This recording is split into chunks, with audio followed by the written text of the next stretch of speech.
예수님께서는 오늘 천국을 바다에 내려져 물고기를 모으는 그물과 같다고 말씀하고 계십니다. 이 그물은 당시에 많이 사용하던 후릿 그물이라는 것인데, 이 그물은 두 척의 배에 그물의 양쪽을 매달고 바다에 그물을 내린 뒤에 두 척의 배를 같은 방향으로 몰아 배가 지나가는 길에 있는 모든 물고기를 한꺼번에 잡는 방식의 그물이었습니다. 배와 배가 있으면 양쪽에 그물을 달고 한꺼번에 지나가는 것이죠. 그러면 그 배가 지나가는 곳에 있는 모든 물고기가 함께 그물에 담겨지게 되는 것입니다. 이 그물은 일단 지나가는 자리에 있는 모든 물고기를 잡아들입니다. 그렇기 때문에 그물 안에는 어부가 원하는 물고기가 있을 수 있고, 또 물고기가 아닌 해초 따위의 것들, 쓸모없는 것들이 같이 엉켜 있을 수도 있습니다. 하지만 어부는 쓸모없는 것들이 그물에 담기는 것을 신경 쓰지 않습니다. 그물에 걸리는 모든 것이 어부가 원하는 종류의 물고기가 아니랄지라도 신경 쓰지 않는다는 것입니다. 왜냐하면 그물을 걷어 올린 후 원치 않은 것들은 골라서 내버리면 되기 때문입니다. 그렇기 때문에 어부에게 있어서 그물을 내리는 것만큼 그물을 걷어 올려서 물고기를 선별해내는 과정은 아주 중요한 작업이 됩니다. 왜냐하면 그때야 비로소 어부가 그물을 내릴 때 가졌던 뜻을 완전히 이룰 수 있게 되기 때문입니다. 어부가 그물을 내리는 이유가 무엇입니까? 물고기를 잡기 위함이죠. 팔 수 있는 물고기, 먹을 수 있는 물고기를 잡기 위함입니다. 이 그물을 끌어올려서 그와 같은 물고기를 건져낼 때에 비로소 어부가 그물을 내릴 때에 그 원래의 목적이 달성되는 것이죠. 예수님께서는 이와 같이 당시의 사람들이 누구라도 떠올릴 수 있는 어업의 광경을 바탕으로 해서 천국, 다시 말해서 하나님의 나라가 어떠한 것인지를 설명하고 계십니다. 예수님께서는 천국을 물고기를 잡기 위해 바다에 내려진 그물이라고 말씀하시면서 천국의 특징이 이와 같다고 말씀하시는 것입니다. 이 짧은 비유를 통해서 우리는 예수님께서 말씀하시는 천국의 두 가지 특징을 함께 살펴보게 됩니다. 먼저 천국은 하나님의 백성을 모으기 위해 이미 이 땅에 시작된 실체라는 것입니다.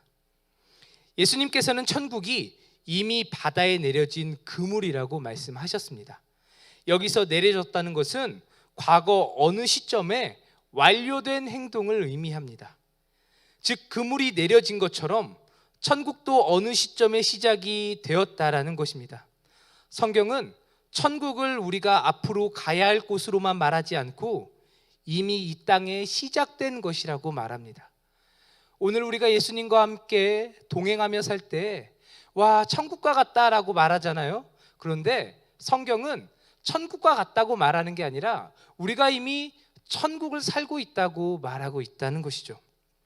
그렇습니다. 천국은 이 땅에 임할 곳이기도 하면서 이미 이 땅에 시작된 곳이기도 하다는 사실을 우리들에게 말씀하고 계시는 것입니다. 천국의 왕이신 예수 그리스도께서 세상에 오심과 함께 그가 다스리시는 천국도 이 땅에 시작이 되었다고 성경은 말씀합니다.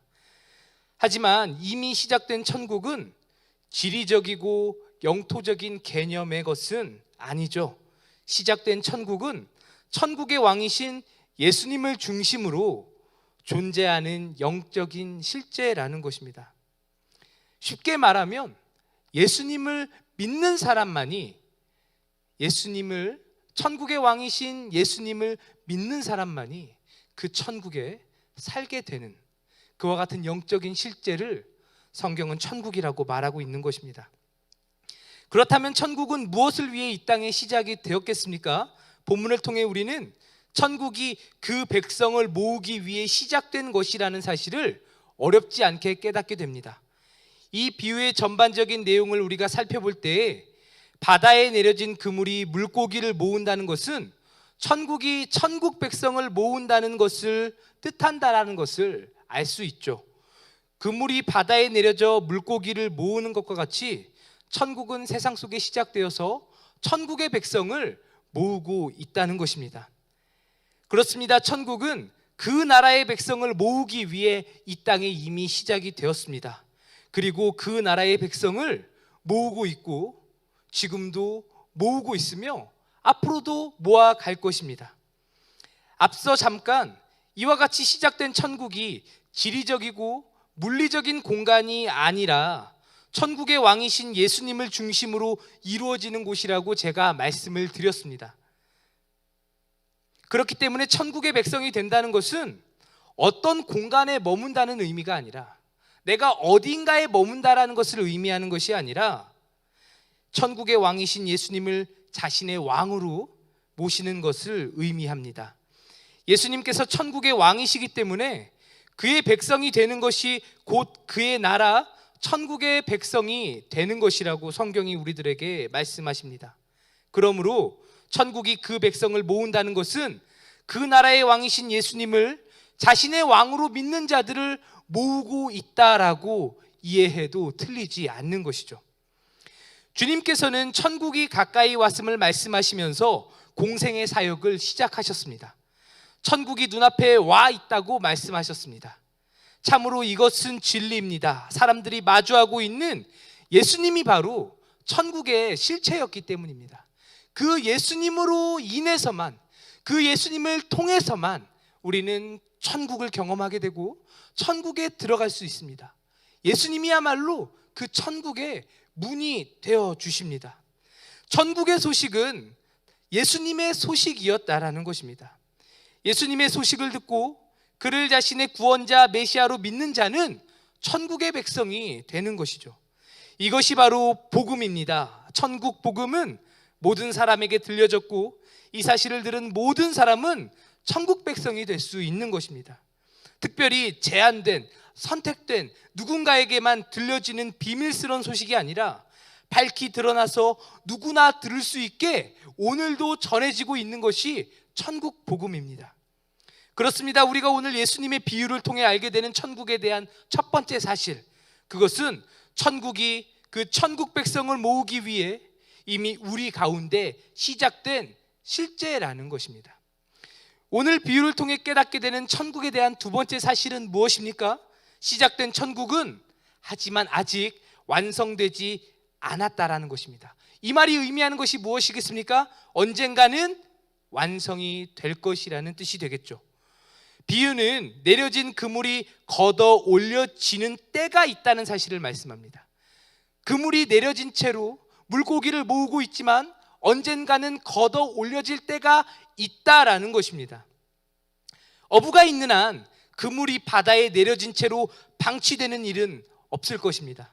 그물이 내려진 순간 어부는 그물을 걷어 올릴 때를 생각할 것입니다. 마찬가지로 하나님께서 천국을 이 땅에 시작하실 때에 자신의 뜻이 이루어질 완성의 때, 곧 천국이 마침내 완성될 때를 기대하신다라는 것을 오늘 이 짧은 비유는 우리들에게 말씀하고 계시는 것이죠. 그렇다면 하나님의 나라가 완성될 때에 이루어지게 될 일이 무엇입니까?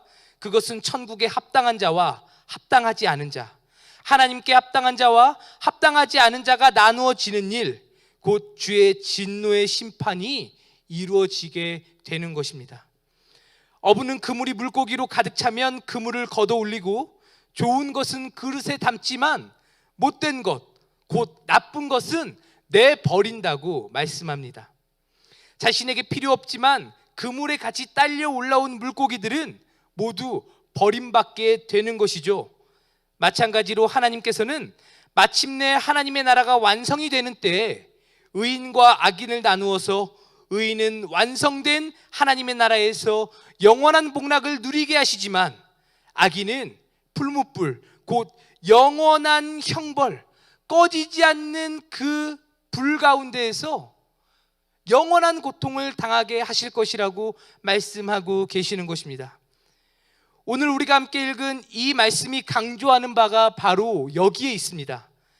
예수님께서는 이 비유를 마치시고 세상 끝에도 이와 같은 일, 곧 어부가 좋은 물고기와 나쁜 물고기를 나누는 것과 같은 심판이 있을 것이라고 말씀하십니다. 즉 천국이 이 땅에 시작되었다는 것은 곧 심판이 있을 것을 뜻한다라는 것이죠. 영원히 우리가 누리고 있는 이 땅이 지속이 되는 것이 아닙니다. 언젠가는 우리 주님께서 지금 말씀하시는 이 심판의 때를 우리 모두가 목도하게 될 것이라는 것입니다. 이 땅에 시작된 천국은 심판의 카운트다운과 다를 바가 없습니다. 아직 이루어지지 않았을 뿐이지 곧 이루어지게 될 것이라는 사실을 우리는 잊지 말아야 합니다. 이 땅에 시작된 천국은 완성을 향해 나아갑니다. 천국이 완성되는 그때에는 천국에 합당한 자, 하나님께 합당한 자와 천국에 합당하지 않은 자, 하나님께 합당하지 않은 자로 나누어지는 일만이 남게 되는 것입니다. 오늘 말씀을 통해 우리가 살아가고 있는 이 세상에 이미 하나님의 나라가 시작이 되었다는 사실과 함께 이렇게 시작된 하나님의 나라가 완성될 때가 올 것이라는 사실을 깨닫게 됩니다. 오늘 말씀을 통해 하나님의 백성들이 얻게 되는 소망이 있다면 그것이 무엇이겠습니까? 예수 그리스도를 우리의 주로 믿고 있는 사람은 이미 하나님의 나라를 살아가고 있는 자들이라는 것을 우리가 깨닫게 되는 것입니다. 눈에는 보이지 않지만 하나님께서 왕이 되셔서 친히 다스리시는 나라, 하나님의 은혜로 모든 것이 충만한 나라를 우리가 이미 살아가고 있는 것입니다. 이 사실을 반드시 믿으시기를 주님의 이름으로 축원합니다. 우리는 이미 하나님의 나라를 하나님의 보호 아래서 그 영원한 하나님의 사랑과 은혜 아래서 누리며 살아가고 있는 자들이라는 것입니다. 하나님께서 다스리시는 그 나라를 살아가는 우리들은 하나님께서 자신의 백성이신 우리를 사랑으로 돌보신다는 사실을 잊지 말아야 할 것입니다. 하나님은 어떠한 어려움에도 자신의 백성을 지키실 수 있는 전능의 왕이십니다. 하나님은 우리가 가지고 있는 어떤 문제도 이미 다 알고 계시는 전지하신 왕이십니다. 하나님께서는 언제나 우리를 향한 자신의 책임에 신실하신 분이십니다. 우리를 지키신다고 말씀하시면 반드시 지키시는 신실하신 분이 우리가 섬기는 우리의 왕 하나님이라는 것입니다. 우리를 사랑으로 지키시고 보살피시는 하나님은 우리와는 달리 결코 실수하지 않으십니다.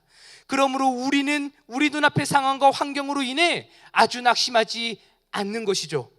때로 우리의 육신의 눈이 바라보는 문제들로 마음이 어려워져도 우리의 영이 바라보는 하나님으로 인해서 다시 소망을 얻게 되는 것입니다. 하지만 이것이 우리의 소망의 전부가 아니라는 사실을 우리는 오늘 말씀을 통해 더욱더 주목하게 됩니다. 오늘 우리가 경험하는 하나님의 나라는 아직 완성된 것이 아니라고 주님께서 말씀하시죠. 다시 말해서 오늘 우리가 누리고 있는 이 은혜가 완성된 실체가 아니라는 것입니다. 오늘 우리가 주님으로 인해 큰 기쁨을 누리고 있다면 완성될 하나님의 나라에서는 그보다 더 큰 기쁨을 누리게 될 것이라는 사실을 하나님의 나라를 살아가는 자들은 반드시 기억해야 하는 것입니다. 오늘 말씀은 천국의 완성에 대해 말씀하고 있습니다. 시작이 되었지만 아직 완성된 것이 아니죠. 그렇기 때문에 오늘 하나님의 나라를 살아가는 사람들은 아픔도 겪고 어려움도 겪습니다. 그러나 하나님의 나라, 완성될 하나님의 나라를 우리는 곧 맞이하게 될 것입니다. 오늘 우리가 하나님의 나라에서 맛보는 기쁨, 우리가 살아가면서 맛보는 기쁨, 이것은 완성될 하나님의 나라를 미리 맛보는 예고편에 불과합니다. 그러므로 오늘 우리의 진정한 소망은 어디에 있어야 하겠습니까? 곧 우리에게 허락될 완성될 하나님의 나라에 있어야 하는 것입니다. 오늘 우리가 하나님의 나라를 살아가고 있다면 완성될 하나님의 나라에 대한 소망을 갖는 것은 너무나 당연할 것입니다. 오늘 우리가 살아가고 있는 이 현실이, 이 땅의 것들이 결코 우리 소망의 끝이 될 수는 없는 것입니다. 이 땅에서 먹고 마시며 누리는 것들이 그리스도인으로서 우리가 바라는 전부가 될 수는 없는 것입니다. 우리는 이 세상을 넘어 영원한 하나님의 나라를 꿈꾸며 살아가는 사람이 되어야만 하는 것이죠. 그렇기 때문에 오늘 우리가 하나님 나라의 백성으로 살아가고 있는가를 주목하는 것은 무엇보다 중요합니다.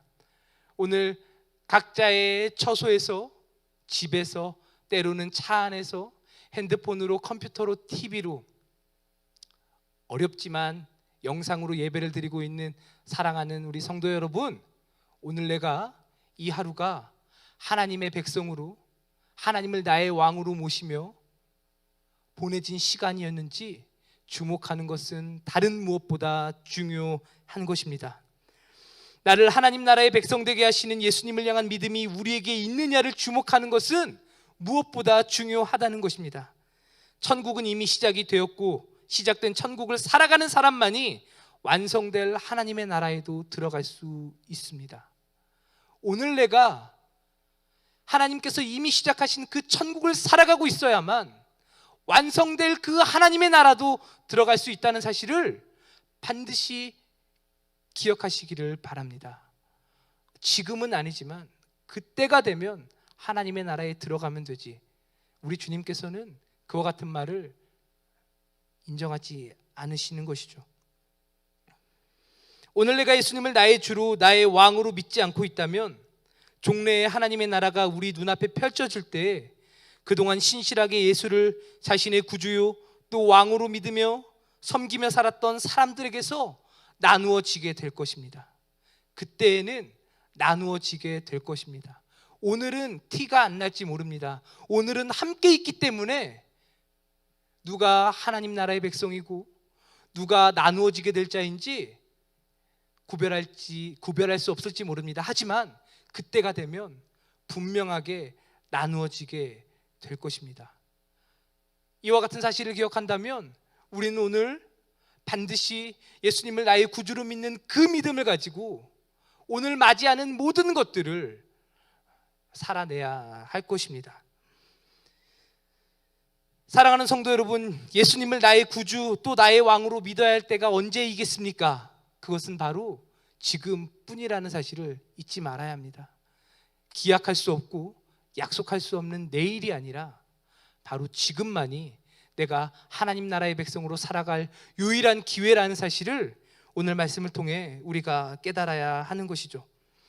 오늘 우리는 전능하신 하나님 예수 그리스도를 우리의 왕으로 믿으며 살아가고 있는지, 아니면 한없이 연약하여서 문제마다 넘어지고 쓰러지는 우리 자신을 왕으로 여기며 살아가고 있는지 돌아보아야 합니다. 예수님을 향한 믿음은 우리를 결코 예수님을 모르는 사람과 같이 살아가게 만들지 않습니다. 우리가 맞이하고 있는 이 모든 상황 어렵습니다. 저도 어려서부터 교회에서 예배드리는 것이 너무나 당연했죠. 집에서 예배드리는 것 생각도 안 했습니다. 하지만 이것은 중요하지 않습니다.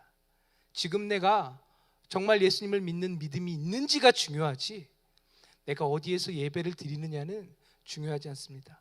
예배 드리기 힘드니까 예배 드릴 수 없어.